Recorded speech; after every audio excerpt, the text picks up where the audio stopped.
find unopened doors. Closing your eyes might work for others, but for you, there's always the After Dark podcast. Welcome back, guys, to episode number, what is it, 13? Episode 13 of the After Dark podcast. Hopefully, you guys are having an awesome Sunday. Let me double check because I don't have the title in front of me, and it is episode 13 or 28 for those of you who are technical about it. You know, technicality is not wrong, but hey. So, episode 13, it is a little bit earlier. So let me bring out the. Oops, I'm not typing anything. Hold up, 1 second.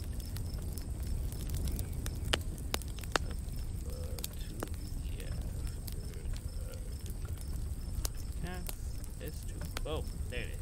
The welcome mat. So, welcome back, guys, to episode 13. Like I said again, it is Sunday, the last day for the weekend, and the last weekend for the month of October, the best month in the whole wide world. Now, what? Hopefully, you guys were having a really great and awesome weekend. Of course, I didn't account for me being busy today, so that's why I gotta, say this, and then go places where I have to go. So we have an hour to ourselves. Unfortunately, we can't go an hour and 15 or an hour and 14 like we always do. But tomorrow we'll come back into schedule and do everything with ease. So I don't have my tea with me because reasons. So, but I do have a bottle of water. And let's get started. So yesterday, where we left off by reading some just random, scary stories in the website scaryforkids.com. Now, this website is amazing. I like this website a lot because it not only has scary stories, it has a lot of things. So, and we might, we can, learn something from these. That's what I'm trying to say. So. Here we go. We found the website. The website has subsections, right? And this subsection is called creepypasta, of course, right? Because why not? We all like to hear creepypasta every once in a while. So, okay. So, I'm going to read this creepypasta. It's called Candle Cove. Candle Cove is a creepy story about an old TV show that some people vaguely remember watching years ago. I never watched it. If this is true, never came across it. Why? Because I was too busy being a kid, playing with my toys and video games. So I wasn't busy glued to the TV unless it had video games on it. Back then cable was not. Cable was the thing that only rich people would have. But nowadays cable's cheap, and we can find a lot of things in cable. And nowadays cable's redundant. But we'll continue with this creepypasta called Candle Cove. Oh, by the way, if some of you might recall, Sci-Fi had a what do you call that? A TV show with under the same name, Candle Cove, but it was called Channel Zero, Candle Cove, and I watched a couple of them. I never, finished it because things happen, but I could always rewatch it. So here we go. Net Nostalgia Forum Television Local. It starts. Skyshell 033. Subject: Candle Cove Local Kids Show. Does anyone remember this kid show? It was called Candle Cove, and I must have been 6 or 7. I never found reference to it anywhere, so I think it was on local stations around 1971 or 1972. I lived in Ironton at the time. I don't remember watching the station, but I do remember it was a weird time, like around 4 p.m. By the way, this is laid out as like a Reddit type of thing.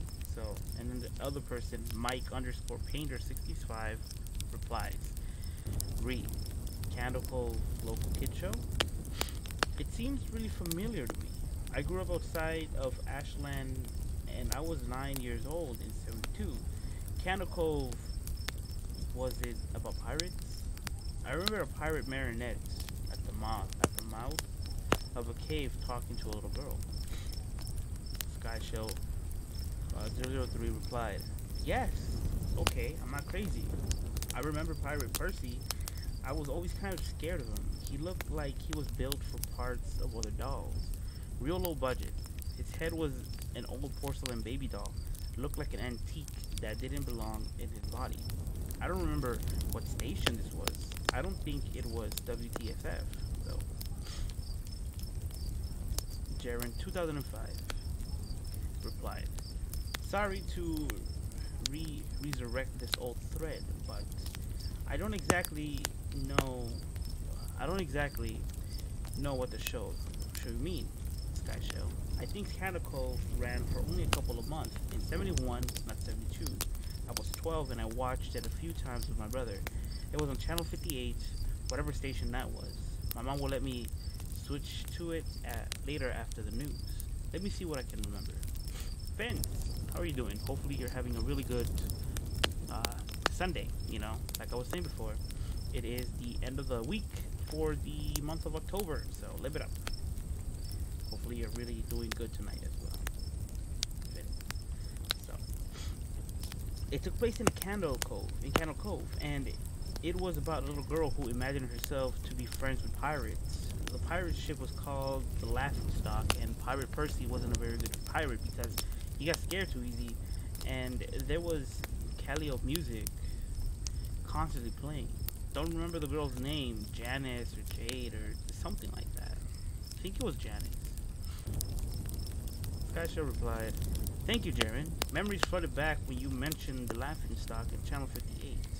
I remember the bow of the ship was a wooden smiling face, with the lower jaw submerged. It looked like it was swallowing the sea, and it had an awful Edwin voice and laugh. I especially remember how jarring it was when they switched from the wooden plastic model to the foam puppet version of the head that talked."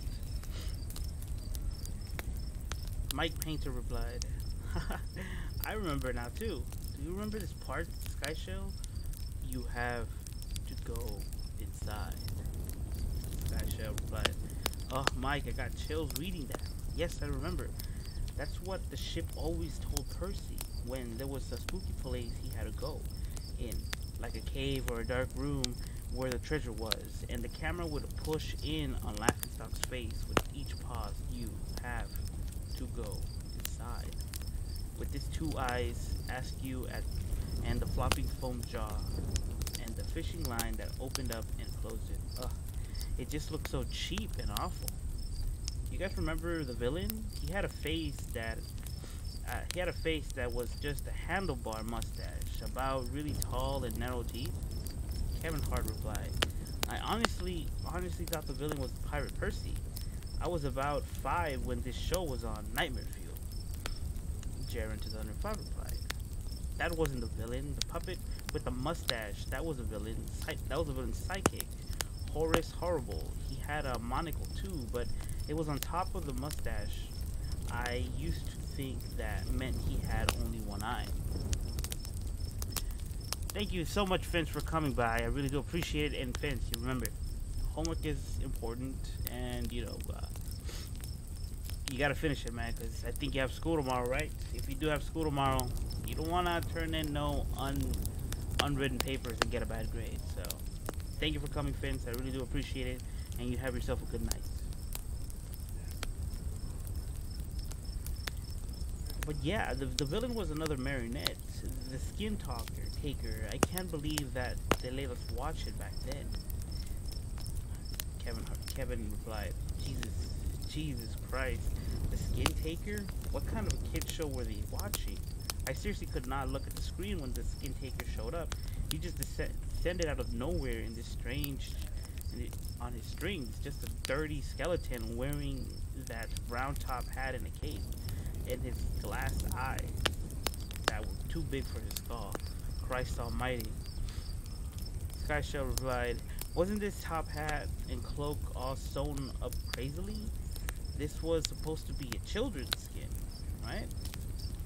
Mike Pager replied, yeah, I think so. Remember his mouth didn't open and close? His jaw just slid back and forth. I remember the little girl said, why does your mouth move like that? And the skin taker didn't look at the girl but at the camera and said, to grind your skin. Skyshell replied, I'm so relieved that the other people remember this terrible show. I used to have awful memories, bad dreams I had where they opened and jiggle ended. The show faded from black and all the characters were there, but the camera was just cutting to each other's faces. And they were just screaming and the puppets and marionettes were flailing spastically. And just all screaming and screaming. The girl was just moaning and crying like she had been through hours of this. I woke up many times from the nightmare. I used to wet the bed when I had it. Jack Martin, thank you very much for being a fan. I'm a fan of you as well, so you keep being awesome. Right now we're reading what looks like a Reddit thread of the creepypasta called Candle Cove, you know? So if you hear me say Sky replied, Kevin replied, and Jaren replied, you know, that just means that I'm reading from whatever their Reddit post said, you know. So thank you very much, Jack.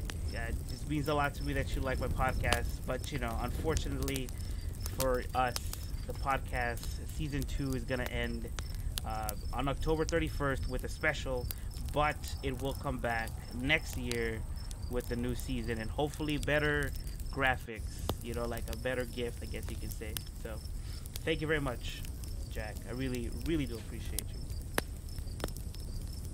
Okay. Kevin replied, I don't think that was a dream. I remember that. I remember that was an episode. Skyshell replied, no, not possible. There was no plot or anything. I mean, literally just standing in place, crying and screaming for the whole show. Kevin replied, maybe I'm manufacturing the memory because you said it, but I swear to God I remember seeing that, what you described. They just screamed. Jaren _ 2005 replied, oh God, yes, the little girl Janice.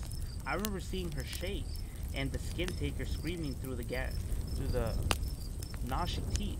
His jaws carrying so widely, I thought it would come off the wire hinges. I remember it off, and it was the last time I watched. I ran to tell my brother, and we didn't have the courage to turn it back on. The final reply was from Mike Painter that said, I visited my mom today at the nursing home. I asked her about what I was when I was little. I visited my mom today. I visited my mom today at the nursing home. I asked her about when I was little, in the early 70s, and when I was 8 or 9, and if she remembered a kid's show called Candle Cove.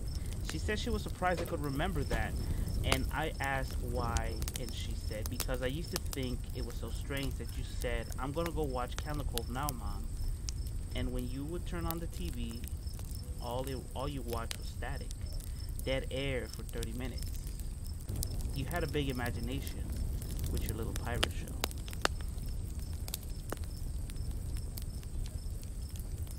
Wow. If you guys did see Candle Cove on Sci-Fi, I believe it ran for like, what, 13 or 15 episodes? I can't remember. And it was like around last year too. Do tell me how it ends, because I did not see it, unfortunately. I only saw like a couple, like the beginnings of it, and then after that, you know, things happened, and we don't want to remember that. But Candle Cove, I remember in the Sci-Fi episodes that there was this like creepy looking monster thing about eating teeth and just made out of teeth. That that was not right. That was not right. But we'll move on to another story, and this one, this creepypasta pretty much, you know, should be dear to us because we probably heard it so many times, and it's called Pokemon Black. Pokemon Black, it's a creepypasta about a bootleg version of the Pokemon games for Nintendo. Okay, so that's all the synopsis I'm gonna say. The story goes like this. I am an avid collector of old Pokemon. I even collected bootleg games like Pokemon Diamond and Jade, Chaos Black, etc. It's amazing how often you can find these games being sold secondhand at pawn shops, Goodwill, flea markets, and such. They're generally fun, even if they're unplayable, which they often are. The mistranslation and poor quality make them unintentionally humorous. I've been able to find most of the ones that I played online, but there's one that I haven't seen any mention of it. I bought it at a flea market about 5 years ago, and here's a picture of the cartridge. If, in any case, anybody recognizes it. It's just a picture of Pokemon that says Pokemon, and the cartridge is all black. The title of the game is Pokemon Black. Unfortunately, when I moved 2 years ago, I lost the game, so I can't provide you with any screen caps of the actual graphics. I'm sorry. The game started with the familiar Nidorino and Gengar intro of Red and Blue version. However, the press start screen had been altered. Red was there, but the Pokemon did not cycle through. It also said Black version under the Pokemon logo. Upon selecting new game, the game started the Professor Oak speech, and it quickly became evident that the game was essentially Pokemon Red version. After selecting your starter, you looked at the Pokemon. You had an additional to Bulbasaur, Charmander, Squirtle, and another Pokemon named Ghost. The Pokemon was level 1. It had the sprite of the ghosts that are encountered in Lavender Town before you obtain the Silph Scope. It had one attack, Curse. I knew that there was a real move named Curse, but the attack did not exist in Generation 1, so it appeared it was hacked in. Defending Pokemon were unable to attack Ghost. It would only say they were too scared to move. When the move Curse was used in battle, the screen would cut to black. The cry of a defending Pokemon would be heard, but it was distorted, played at a much lower pitch than normal. The battle screen would then appear, and the defending Pokemon would be gone. If used in a battle against a trainer, when the Pokeballs representing the Pokemon would appear in the corner, they would have one fewer Pokeball. The implication was that the Pokemon died. What's even strange is that after defeating a trainer and seeing Red receive $200 for winning, the battle commands would appear again.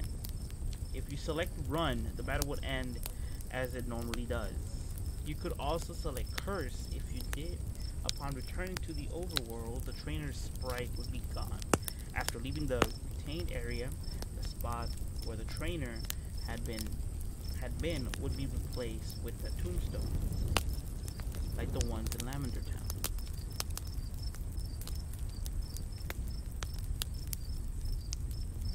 The move Curse was not usable in all instances. It would fail against ghost Pokemon. It would also fail if it was against trainers that you would have to face again, such as your rival Giovanni.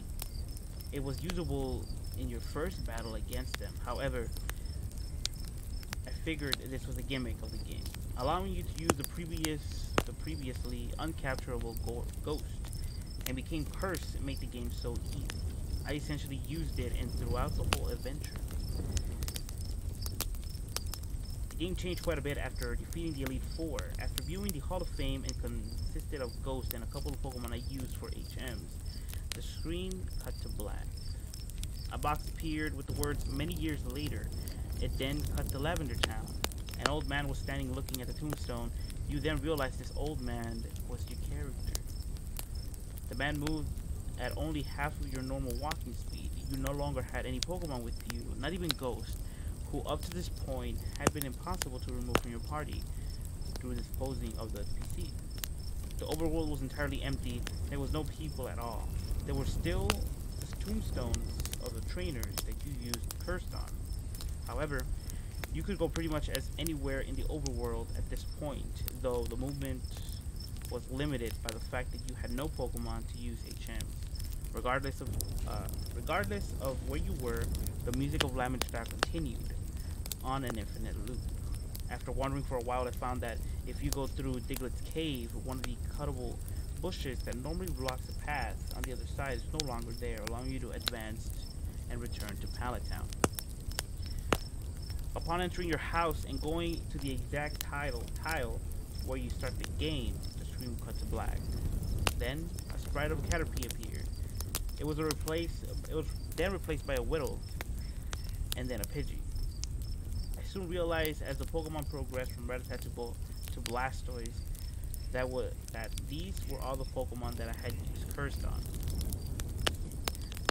After the end of my rival's team, a youngster appeared and then a bug catcher. These were the trainers I had cursed. Throughout the sequence, the Lavender Town music was playing, but it was slowly decreasing in pitch. By the time your rival appeared on the screen, it was little more than a demonic rumble.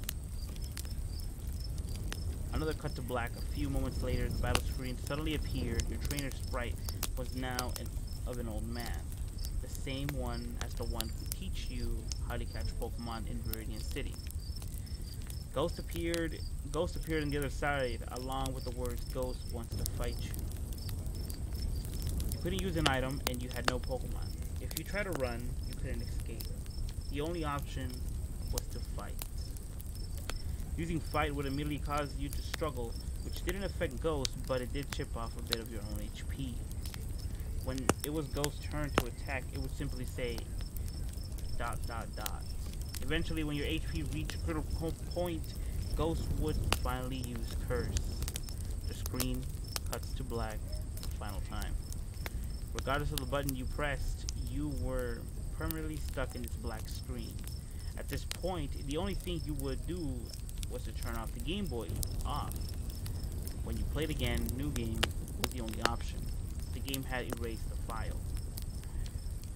I played through this hacked game many times, and every time the game ended with this sequence, several times, I didn't use Ghost at all, though he was impossible to remove from the party. In this case, it did not show any Pokemon or trainers, and simply cut to a climatic battle with Ghost. I'm not sure what the motives were behind the creator of this hack. It wasn't widely distributed, so it was presumably not for monetary gain. It was very well done for bootleg. It seemed he was trying to convey a message, though it seemed I am the sole receiver of the message. I'm not entirely sure what it was, the inevitable of death, the pointlessness of it. Perhaps he was simply trying to morbidly inject death and darkness into a children's game. Regardless, this children's game has made me think, and it has made me cry.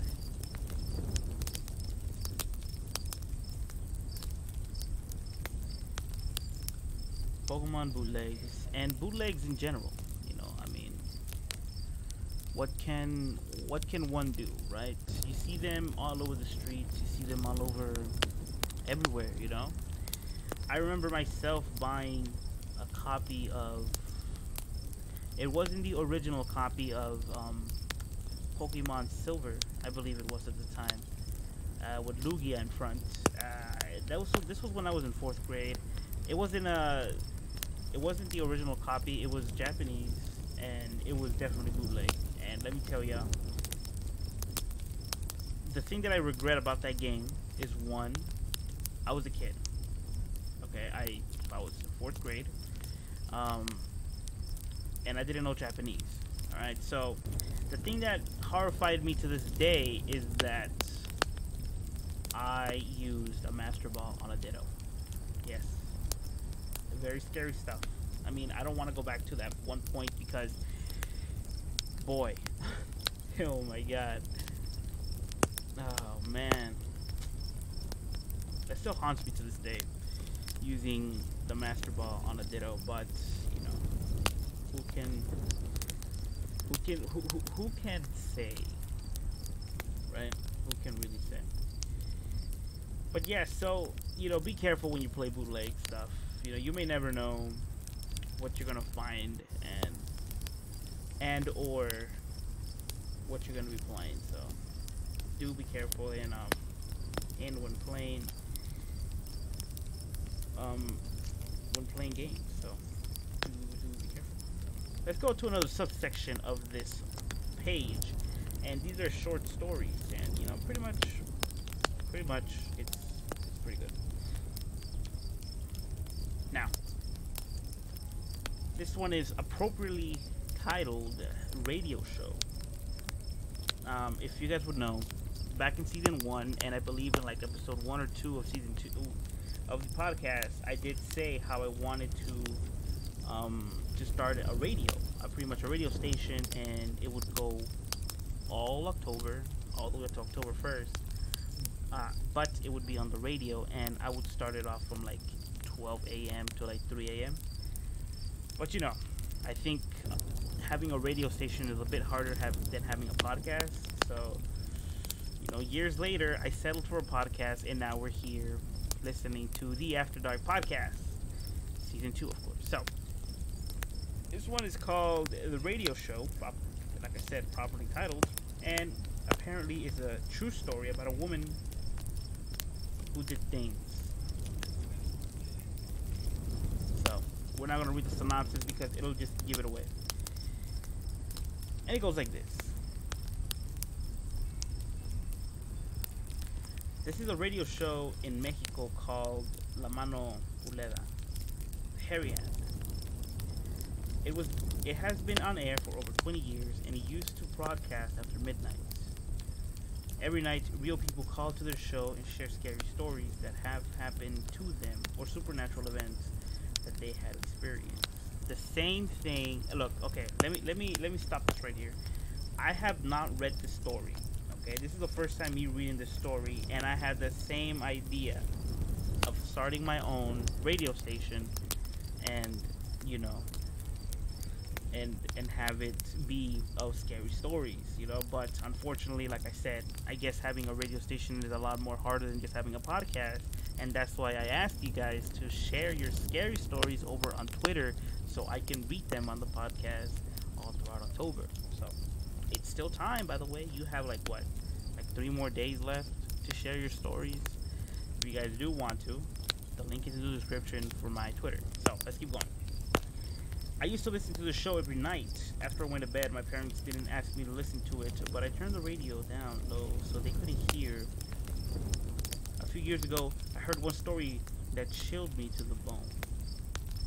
A lady called in and said her son was trying to kill her. Here is the transcript of the recording. Caller. Señor Carlos, help me, please. Help me, my son. My son wants to kill me. Host. Let's see. Calm down, señora. Tell me what happened. Caller. For 7 months now, my son had been playing with the Ouija board at night. I did not take it serious, but now he speaks in other languages and says strange words. He says that he wants to kill me and his brothers. He's very strong, much stronger than any normal 13-year-old boy. He tried to kill the dog with a knife, and today, no, please, don't, no. Host. Señora, what happened? Tell me, señora. Are you still on the line? Caller. Help me, please. My son is levitating in his bed. My God, he's floating. Help me, please. His eyes were all white, and he has a knife. Madre de Dios. What do you want? Leave my son alone. Oh God, Señor Carlos, someone help me. At this point of the recording, screaming and crying are heard in the background, and all of a sudden, the caller is cut off. For the next 3 days, the host of the radio show kept playing the recording over and over, asking for the lady to call him again. He also asked the public to identify her so that he could try and get her some help. Eventually, a young man called in the show, and he said he had some information. This is a transcript of the recording. Caller. I have information about the lady you are looking for, Señor Carlos, but it's better that you stop playing with what you don't understand. Look no more into it. He is strong. He can kill you. Just walk away. Announcer. What are you talking about? What's your name? Tell me. Young. I'm just telling you to be careful. I told you to leave it alone. You idiot. Please don't do anything. Just listen carefully to the recording. Listen, listen. At that point, the call was cut off. The next day, the host of the radio show had some specialists on, and they analyzed the first recording of the lady who called in. Using various techniques, they were able to isolate and enhance the screaming and cry at the end of the recording. At first, it sounded like there were several people screaming and crying all at once. But when they played one of the isolated voices, I swear to you, it chilled me to the bone. The voice wasn't just an echo, but it said, "I'll kill you, bitch. I'll kill everyone. And if you're still asking for help, I'll kill them too. Nobody will help you. Help, help, help you, help." It was horrible, but because the echo was very distant but very clear. Weeks later, another man called in the radio show. He was very frightened, but he said he was willing to tell the host what had happened during the recording. "Look, Senor Carlos, I will tell you about the day that the lady called in. Her name is Senora Julia. She is the caretaker of the building in the area south of the city of Mexico. Late one night, I and 10 other residents of the building heard anguished cries. They were coming from the home of Senora Julia. We all rushed out into our balconies, which face towards the country yard, where her home is. We heard her screaming, and several men, including myself, went down to her house to find out what was happening. We forced the door open and saw her with the telephone in her ear, asking someone for help. That someone, we later learned it was you. Just then, we heard screaming and crying throughout the building. It was so strong. It sounded stunned for us for a moment. Senora Julia hung up the phone and ran to us, pleading with us for help. When we asked why, she said that there was something wrong with her boy. Seriously, I have never seen anything like it before, or since. We were all petrified with fear.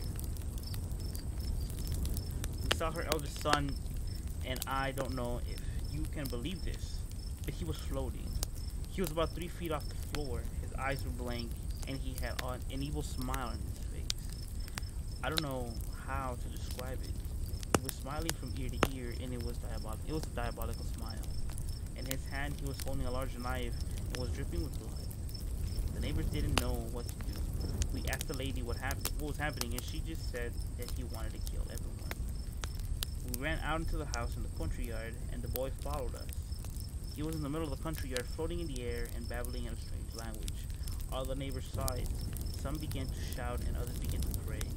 One man tried to stop the boy by pulling his foot. We helped him wrestle the boy to the ground. He was passed out with his eyes, and his eyes were rolling back to his head. But he would not let go of the knife. He did not. He did the only thing we could think of, senor. We called the priest. At that point, the recording cut off. The host of the radio show said that he tried to communicate with the lady and the man, but because neither of them had given their names, all of his attempts were unsuccessful. They spent months analyzing the previous recording, but the specialist said that the young man must be possessed by a strong demonic spirit, and without more information, there was nothing they could do. According to the host of the radio show, had to change its schedule because of the call. Afterwards, staff claimed that they heard whispering voices, crying, and moans in the building after midnight. On more than one occasion, the member of the radio show staff was thrown against the wall or beaten savagely by someone or something that was not physically there. The audio technician was seriously injured by a car accident, which he said we caused when the ghostly face of a young boy appeared in the windshield as he was driving. The staff of the radio show were so afraid that they complained to the producer and threatened to quit. The producers were forced to reschedule the show so that it started at 10 and finished before midnight.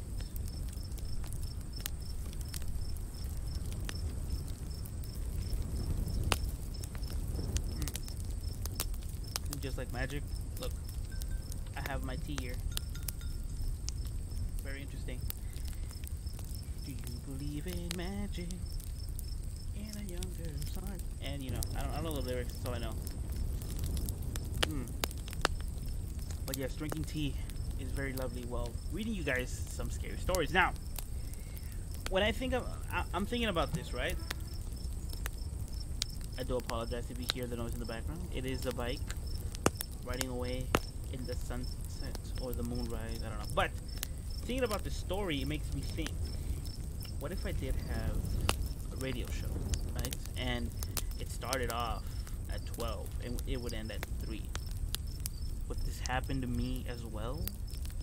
Would I be the victim of a caller saying that they needed help? Now, whatever you do, you guys always believe in ghosts because they're always around. And just like I keep saying in like last season and this season's outro, scary.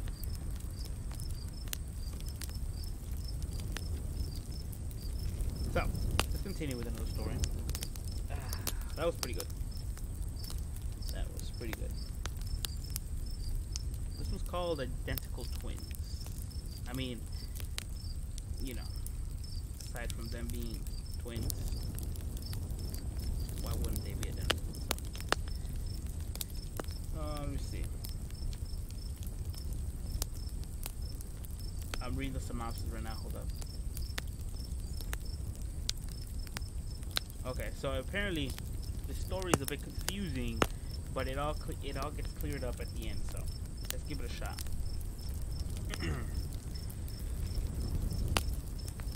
Eventually, everyone experiences that terrible feeling of loss when a loved one dies.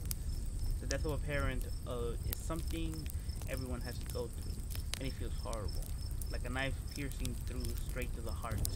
The death of a brother or a sister is even worse, especially if it happens when you're young. Even worse when that death is of your child. Your life almost comes to a stop. It's somehow unnatural. Parents are not meant to outlive their children. However, there is one thing that's more powerful than all of the above.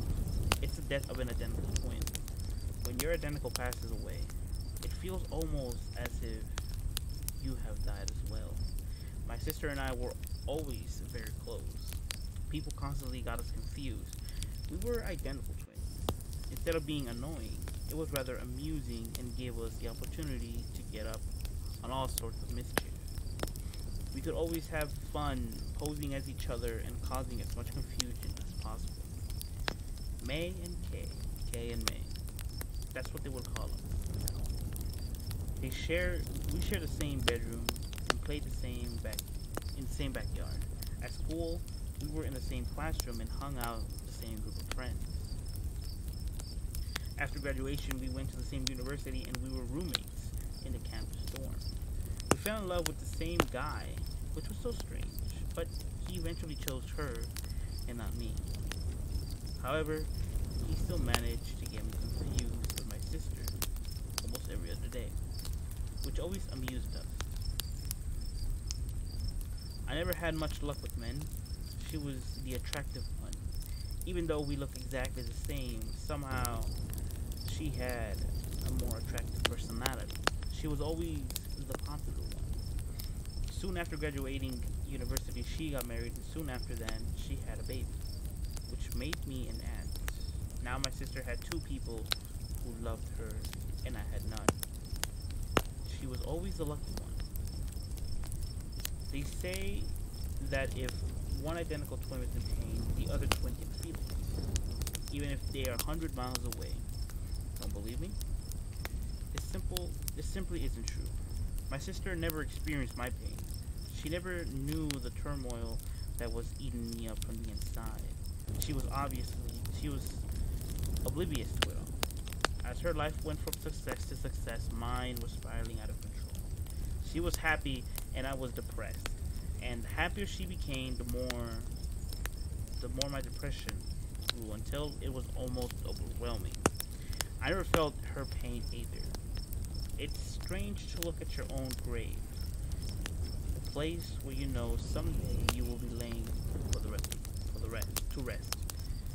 It's even strange to see yourself in a photograph on a gravestone on on the date of your birth and the death engraved below it. May Phillips, born 4/21, 1986, died 1/21, 2016. Beloved daughter and dear sister. Not one word of it is true. It was after 2 a.m. when the phone started ringing. My husband rolled over in bed and groaned.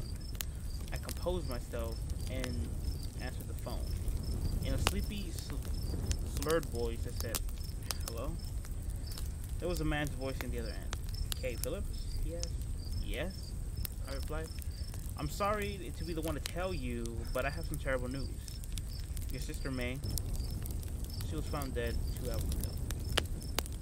We need you to come down to the morgue and identify the body." Life comes to a halt. Time stops. A part of you is gone forever. That's what it means to be a twin. I didn't cry. I was still in a state of shock. I just could not squeeze out the tears. "How did it happen?" I asked.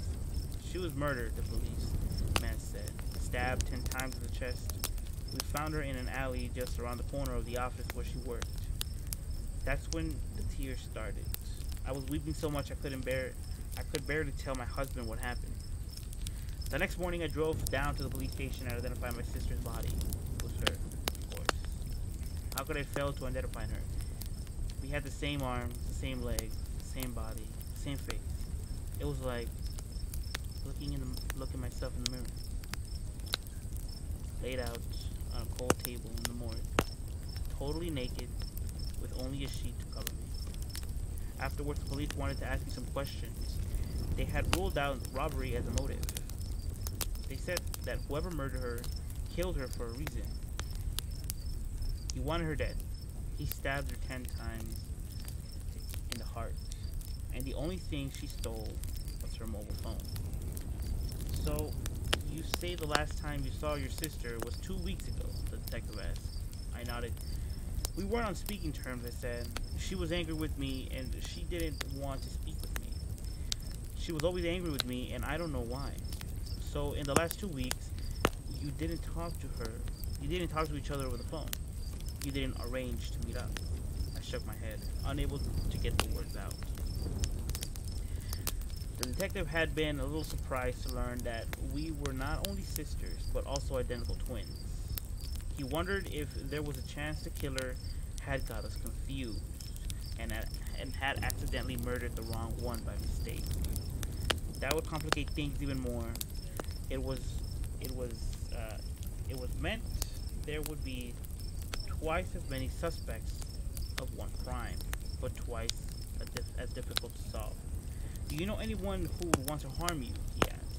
"No," I replied. "No one. I don't have any enemies in the world." After leaving the police station, I got into my car and just sat there for a while. There were no tears. I just wanted to laugh. I took out my phone and went through the text message from Kay. "Of course, I can meet you today. How about after you get off work?" Delete. From Kay. "I'm outside your office. Where are you?" Delete. She was buried in a grave with my name. Our names were the only things that would distinguish us. Now there's nothing to tell us apart. So funny. So funny, so funny. My husband is sleeping peacefully in bed beside me, unaware that his wife is dead. It should be a sad day, but it feels like the first day of the rest of my life. Sorry, Kay. Sometimes it's necessary to make sacrifices in order to get the things that rightfully belong to you. You had everything, and now it all belongs to me. But you know what they say. Even though twins are identical, there's always something that distinguishes them. My daughter is lying on her crib, but she won't go to sleep. She keeps staring at me, and there's a strange look in her face. She can tell there's something wrong. She knows who I really am. She's the only one who knows. But she can't tell anyone, and by the time she's old enough to speak, she will have forgotten that I'm not her real mother.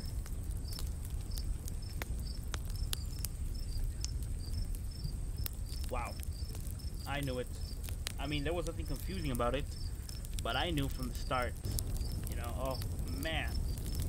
Now, going back to when I was in high school, I think I was like around like in the 10th grade, I believe, sophomore year. I don't know, sophomore, senior, freshman. I don't know, whatever it is called. But I was in 10th grade, and I do remember, like, I didn't talk to them.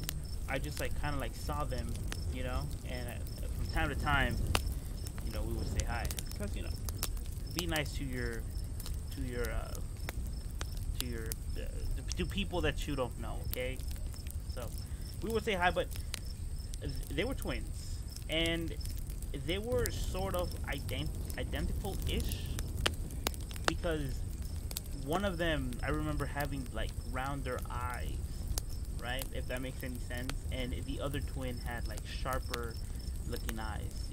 I don't know. I don't know how to explain it. Like I would have to draw them to tell you guys what I'm talking about. But they both would wear the same clothes, and both of them would have the same hairstyle. But one of them would curl them, would like curl her hair, and the other one would go straight. And yeah, I mean, just seeing twins, it's interesting, very interesting to see. Yeah, this story was something else, something else completely. Wow.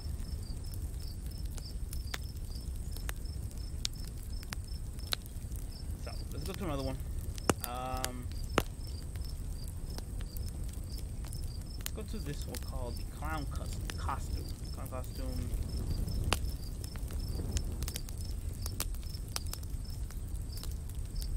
Okay, here we go. It's called clown costume.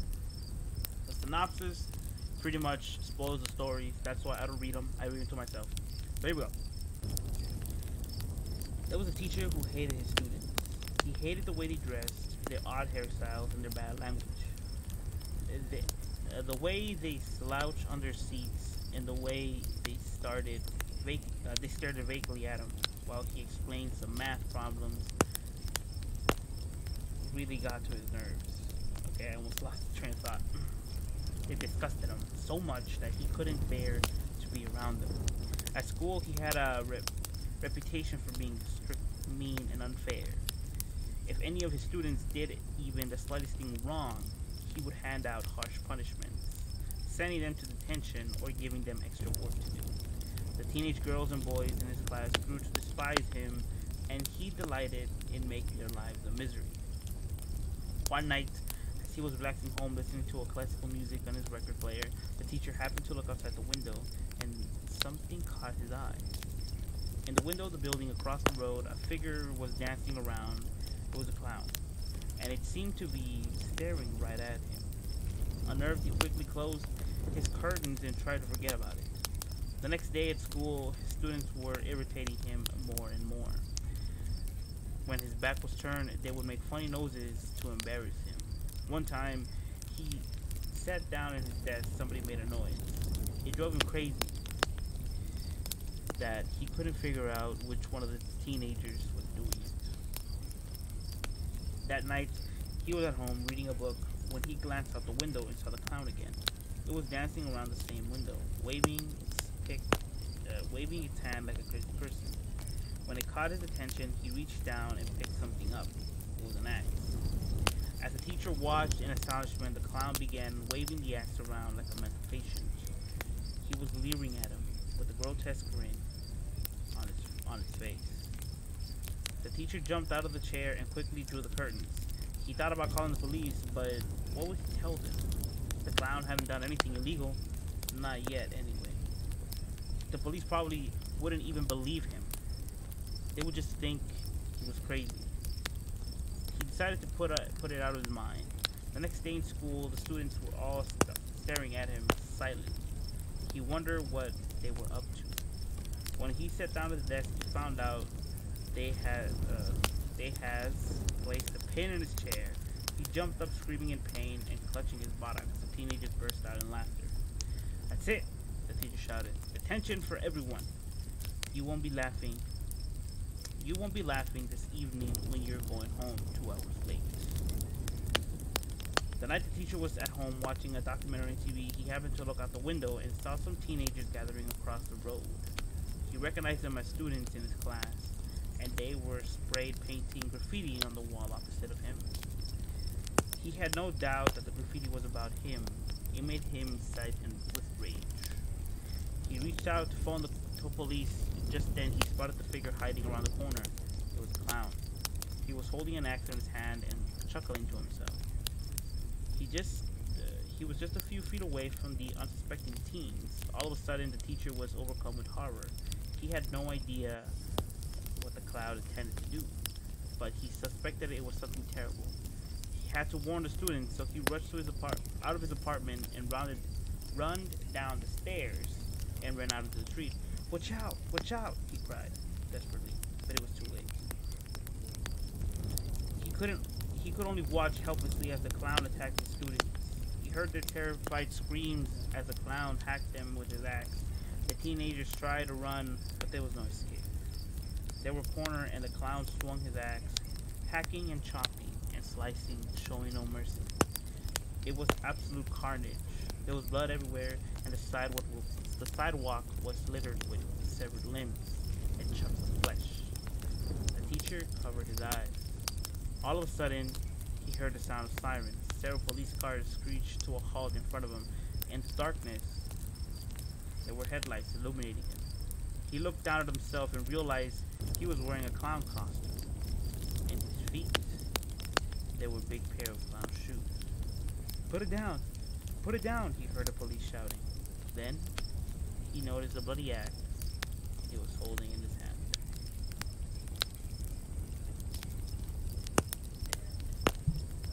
Wow, okay, so what happened is that the old man lost it, and I mean lost it to the point where he started killing the kids without even knowing. Ooh. Isn't that called split personality or something like that? Isn't there like several good movies of that? What's one, Split or something like that? Can't remember. But it's a good movie. But yeah, man. Oof. Don't make people angry. Like not your students, not your teachers, not your friends, not people you don't know. Just be careful, guys. Make friends with people, not enemies.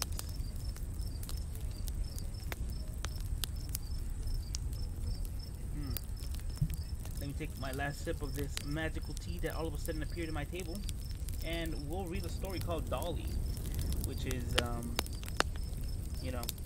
it came from a mind of a child whose father or mother is a dentist. I forgot what they're called. So, let me take one last sip and tell you guys that if you guys are listening to my podcast in your car, I do hope the car is off or parked, because I don't want you guys to be playing around or fooling around with your phones while you're driving. Put me on speaker, hook me up to the aux cable, and hear my beautiful voice in the four corners of your car without touching your car. Please just focus on the road. I'm doing the reading, okay? You don't have to be holding up a book. I'm doing the reading for you. Alright? If you guys have any stories that you guys want me to read, please tell me. Please tell me, and I will, I'll read them to you. I'll read them to you, and we'll have a happy time. So, don't play with your car. Don't play with your car. Don't mess around with your car, pretty much. Don't mess around with your phones. Don't drink and drive. Don't smoke and drive. Don't do anything but drive your car, please. I would gladly appreciate it. You're helping me as well as others live, and yourself too. So, stay safe. So, here we go. Dolly. On her first day back to school after a summer holiday, Autumn was delighted to see all her friends again. When they filed into the classroom and took their desks, the teacher said she had an announcement to make. Class, we have a new student this year, she said. Her name is Dolly. Autumn looked at the new girl. She was really pretty, with long blonde hair, bright blue eyes, and a pale white skin. Her features were so refined that they looked almost too perfect, as if they had been carved from porcelain. The year before, Autumn had been the new girl at the school, and she knew how difficult it could be. It had taken her too long of a time to make friends, so at lunchtime, she made a point of sitting beside Dolly. She wanted to make her feel welcome and help her settle in. Hey, she said cheerfully, welcome to our school. Dolly looked up. Oh, thank you, she said. Her voice was very sweet and polite. It's nice to meet you. What's your name? I'm Autumn, she answered. I was new once too. I know how it feels. You'll get used to it. Yeah, I hope so, Dolly sighed. I don't really know anybody yet. Well, now you know me, Autumn smiled. Hey, if you like, you could come over to my house after school. Sure, said Dolly, grinning from ear to ear. Sounds like fun. Over lunch, they talked about a lot of things. As it turned out, they had a lot in common. The two girls shared the same interests, clothes, hair, and makeup, but both of them also collected dolls. Autumn was actually surprised about how well they got along, and after only knowing each other for one day, she felt like they were the best of friends. Dolly turned out to be a really nice, smart, and interesting. She was really perfect, just like a doll. At the end of the day, when the school had finished, Autumn waited for Dolly, and the two girls walked home together. When they reached the home, Dolly took one look and exclaimed, "Wow, your house is very cool." "Really?" asked Autumn, looking at a plain, semi-detached, it's just a normal house. Just a normal house. I bet yours is much cooler. Dolly grinned. Definitely not. The girls went up to Autumn's bedroom and had a really fun time just asking about stuff. Autumn showed Dolly her clothes, her makeup, and her collection of dolls. When they went downstairs to watch TV, not long after that, Autumn's mother arrived home from work. "Is that your sister?" asked Dolly as she walked in. "Sister?" Autumn laughed out loud. "No, that's my mom. Really? She looks so young," exclaimed Dolly in amazement. Autumn had to go to the bathroom, so she excused herself. When she came back, she found her mother sitting in the living room, deep in conversation with Dolly. "Autumn, your friend is so interesting and talented," said her mother. "Did she show her your trick?" "What trick?" asked Autumn. "She can do ventriloquism," said the mother. "Go on, Dolly, show her." Autumn looked like a doll.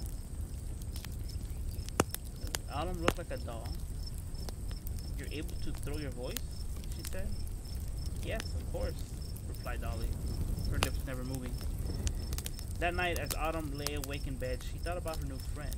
She didn't know what it was about, but something about Dolly unnerved her. Maybe it was that she was able to speak without moving her lips, or maybe it was somehow she was always seemed too perfect. I guess that's why my parents named her Dolly. That's why her parents named her Dolly, she murmured to herself. The name definitely seemed to fit her. Looking at the time, she saw that it was growing late. So she switched off the bedside lamp, rolled over, and went to sleep. Suddenly, she heard a strange, high-pitched laugh. She shut up. Who was that? She was a little scared. When she didn't hear anything else, she lay back down in bed, thinking it was nothing. The next couple days, Dolly came over a lot. One Saturday, Autumn went downstairs to ask her mom something. She had heard the laughing 3 nights in a row now, and she was kind of scared. When her mom saw her, she just smiled. The fresh smell of bacon and eggs filled the room. "How's the sleepover?" she asked. It was," she replied sleepily. "Wait, what sleepover?" She was now even more awake. Dolly's sleeping over. Dolly's sleeping over. Was it fun?" Autumn stared at her like she was crazy. "Dolly didn't sleep over yesterday," she said. "Autumn, I saw her at the door with her bags, and I saw her go up to your room. I heard you guys at night. She came, she even came down and talked to me for a little while when you fell asleep. Stop messing around, her mother. Her mom looked at her a little serious now. Mom, what are you talking about? Dolly wasn't even here yesterday, she yelled. Her mom continued cooking. Autumn, that's not funny. I've had enough of this. Go back to your room. But Mom, she stated. Go, she said brutally. Later that day, Autumn leaned over to Dolly in class and whispered, Hey Dolly, I know this might sound strange, but did you sleep over at my house last night? If I slept over, don't you think you'd know about it? Whispered Dolly. Well, the thing is, my mom said you slept over last night, said Autumn awkwardly. But I don't know what's going on. I forget it. I think my mom's just going senile. Dolly just smiled sweetly. The next day, Dolly was absent from school. She didn't show up the day after that. Autumn began to think it was odd. Usually, she never missed a day of school. Something else struck Autumn as weird. Whenever Dolly's name was mentioned, one of the girls in class named Brianna always seemed to be very nervous. Things are getting kind of weird, Autumn thought. When she walked into her room that night, she was thinking deeply. So the scream she heard scared her. Except the weird thing was that the scream was hers. Sitting in her bed, there was a ventriloquist puppet. Its mouth was open and its big eyes just stared vacantly at her. She ran downstairs to her mom and to see if she had put her there as a joke. She ran to her mom's room, but all the lights were off. Mom, she asked, scared to death. Yes, she replied, with a hoarse voice as if she had a sore throat. Are you okay, Mom? I have a little cold, that's all, she replied. I'm scared. There's a puppet sitting in my bed. Can I sleep with you? She asked. Sure, said the mom with a rough voice. Autumn almost fell asleep and had calmed down. When she heard the laughing, she burst out into tears, and surprisingly, her mom stayed asleep. The next day, her mom wasn't there. There wasn't any note or anything. She was getting really scared. Wow, hold up. Before we go on, this little kid had an imagination if she came up with the story, okay? Jesus. This is a long one, too. We're almost done. After about a week of her not coming back, she decided to call the police. Dolly had come back to school and said that she was really sorry about her mom thousands of times. They looked for her mom for a long time, and a week later, Dolly offered to let Autumn come to her house to make her feel better. She agreed, and after school, they went for a sleepover. What's that? Autumn asked while Dolly was giving her a tour. She was pointing at the door. Nothing, Dolly said sternly. I mean, her voice got sweet again. That's my mom's study, so don't go in there. Okay, Autumn said. The night Autumn woke up and had to go to the bathroom, she walked downstairs. That's how sure vaguely with herself. Someone could easily get lost here. She found what she thought was the bathroom and opened the door. The second that it opened, she noticed that it was Dolly's mom's study and was about to apologize when she noticed something strange. Instead of an office, it was a staircase leading down to what it looked like a basement. Huh? She said, walking down. It was really dark, and she was starting to get scared. Eventually, she arrived downstairs and searched for a light switch. She found one and turned it on. The light swung back and forth, and she got a glimpse of the terror that was there. What was it? Autumn's eyes grew wide as she saw the bodies all over. Strings that you would find in puppets were on them, reaching the ceiling. Their mouths were cut like puppets too, and some of them were open, just moved down. Their jaws wasn't doing anything. She could see a chunk of their back out, a place to put your hand in and make them talk. Then she saw something even worse of them all. There was her mom, in a puppet pose. She couldn't scream. This was the most horrifying thing she could imagine. She started to weep quietly, scared to death. Suddenly, she heard Dolly's voice behind her. Didn't I tell you not to calm down here? This is your mom's study, Autumn said, crying out. Of course not. Look, said Dolly, as she pointed to a human puppet in a corner. This was This one was polished and actually looked like it was wood. That's that's my mom. This is my art studio, she laughed. What? Autumn backed up and screamed when she hit a dummy. It's not that bad, Dolly started as she walked with her out with some strings. In fact, you are my next project. Oh, Jesus Christ. Now, keep this in mind. This whole story apparently was written by a dentist child. By Destiny's Child? Wait, the group? Hold up. Dolly is a scary story written by Destiny's Child. Huh. I didn't know that. But let me tell you something. Like I said, don't judge a book by its cover. Still don't, make friends with them. But if they come out weird, saying that, you want to, you're my next project, I don't know what to say. I don't know what to say, because that is very creepy. Very, very creepy indeed. Let's read one more story. Apparently this one's like 2 minutes long. We'll read it. Yeah, it's pretty short. So, it's called Road Safety, which we always talk about in the podcast. So hopefully you guys do pay attention to the road rather than on your phone. So, okay, here we go. Late one night, my mother was driving down a lonely country road. She had her headlights on, illuminating the road ahead of her, and there was cornfields on both sides that seemed to stretch on forever. All of a sudden, she saw something lying in the middle of the road. She slammed on the brakes and screeched to a halt. Staring out through the windshield, she could see the body of a man lying in the road. She couldn't see his face, but it looked like it was hurt. She was about to get out of the car and see if she could help, but at that moment, the hair on the back of her neck stood up on end. An alarm bell suddenly in her head. Something just wasn't right here. Her instinct told her to stay in the car. She decided to drive around the man and stop at the next town to call the police. The road was very narrow, and they got past him. Okay, she had to drive up onto the edge of the cornfield, crushing the stalk of corn. As she was driving away, my mother looked at the rearview mirror and saw the man in the road getting to his feet and run into the cornfield. Terrified, she kept driving and didn't stop until she reached the next town. She found a payphone, called the police, and told them what she had seen.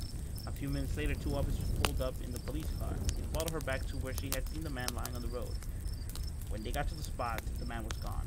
The mother sat in the car with the doors locked, nervously watching the cornfields while the police officers searched the area.